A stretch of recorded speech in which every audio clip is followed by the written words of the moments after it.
aí, se eu tenho um tambaqui, uma tambatinga, e um piau, que é a espécie detritívora, o piau vai ficar fazendo essa limpeza de fundo, o tambaqui vai fazendo o aproveitamento do fitoplâncton. Claro que eu continuo fazendo uso da ração para que eu tenha velocidade de crescimento, né? Porque só a presença desse alimento natural não me dá velocidade, eficiência de ganho de peso, tá? Então, com isso, eu tenho um ambiente mais equilibrado, eu tenho mais facilidade de manter todos os parâmetros de qualidade de água. E isso é muito benéfico, porque se eu tenho equilíbrio nos parâmetros de qualidade de água ali, tentando com que eles estejam dentro dos limites ideais ali, isso traz eficiência para a conversão alimentar, traz eficiência para o ganho de peso, traz redução de estresse por parte dos peixes. Então, isso dá velocidade de crescimento, tá? E dá rapidez, dá eficiência mesmo, que é o que impacta na conversão alimentar. Então, sabendo disso, quando eu busco essas espécies complementares, isso é muito bom. Na contrapartida, eu posso ter também espécies carnívoras com espécies onívoras, né? Então, eu tenho lá uma espécie que é carnívora, que na natureza se alimenta de peixes menores do que ele, e espécies onívoras, que conseguem aproveitar esse alimento natural, esse fitoplâncton que tem presente dentro da água.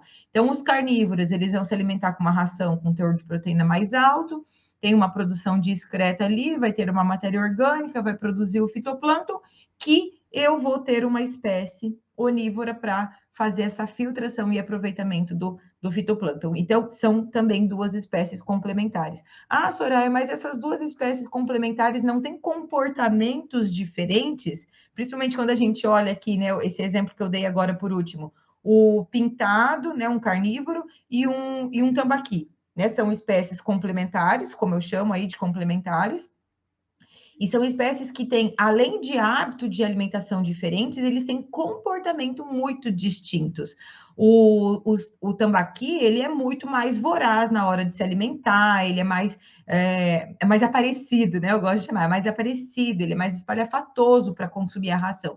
E já o pintado, não, ele é mais lento, ele vai mais devagar, ele é mais ressabiado, ele demora um pouquinho mais para pegar a ração. Então, ok, a gente sabe que eles têm esse comportamento diferente, mas quando você tem, aí que vem o pulo do gato, quando você não coloca as espécies complementares em mesma quantidade, mas você coloca uma espécie em maior quantidade, então a sua espécie carro-chefe, a sua espécie principal, 90% da população do viveiro com a sua espécie principal e 10% da população do viveiro com a espécie secundária. Por que isso?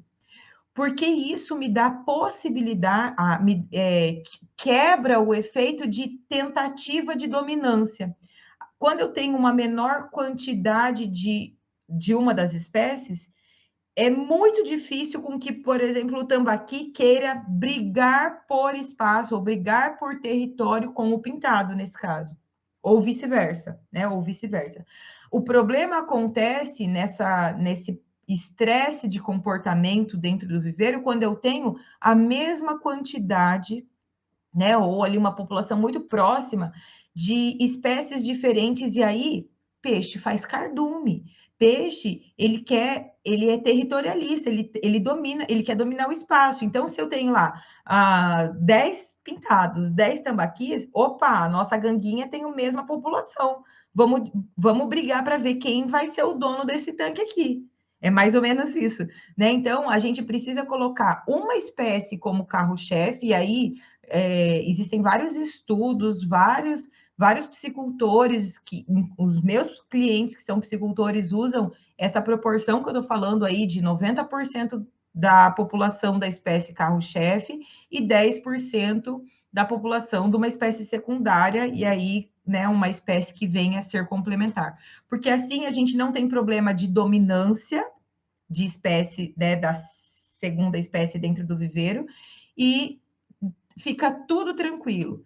O que é na contrapartida também a gente faz o quê? A gente continua alimentando os peixes sempre com a ração da sua espécie carro-chefe, sempre na quantidade de ração para sua espécie carro-chefe, e a quantidade de ração vai ser calculada ali para a tua espécie carro-chefe, para que você force, inclusive, com que a espécie secundária, complementar aí, que vai te ajudar a fazer essa manutenção de qualidade de água, force essa segunda espécie a consumir o alimento que está disponível dentro do viveiro.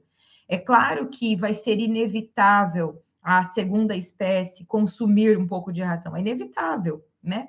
Mas ela não vai consumir ração a ponto de dar escassez de ração para a tua espécie principal, tá? Então, essa é uma estratégia muito legal de ser feita, traz uma eficiência uma melhora de qualidade muito grande. Só que, é claro, isso não impede de você, psicultor, que olha para a psicultura como empresa, como negócio, isso não elimina todo o processo que você precisa fazer dentro do teu viveiro, que é continuar fazer um monitoramento de qualidade de água, ver se tá tudo certo, se os peixes, né, estão realmente te ajudando a fazer essa limpeza do viveiro, ou se você vai precisar entrar com mecanismos secundários para, por exemplo, fazer uma remoção de matéria orgânica maior, enfim, encontrar maneiras de trazer mais eficiência de qualidade de água. Ter a segunda espécie, mesmo que complementar dentro do viveiro, não elimina o manejo que precisa ser empregado em busca de qualidade de água muito boa para que você tenha eficiência produtiva. Dinheiro no bolso, tá?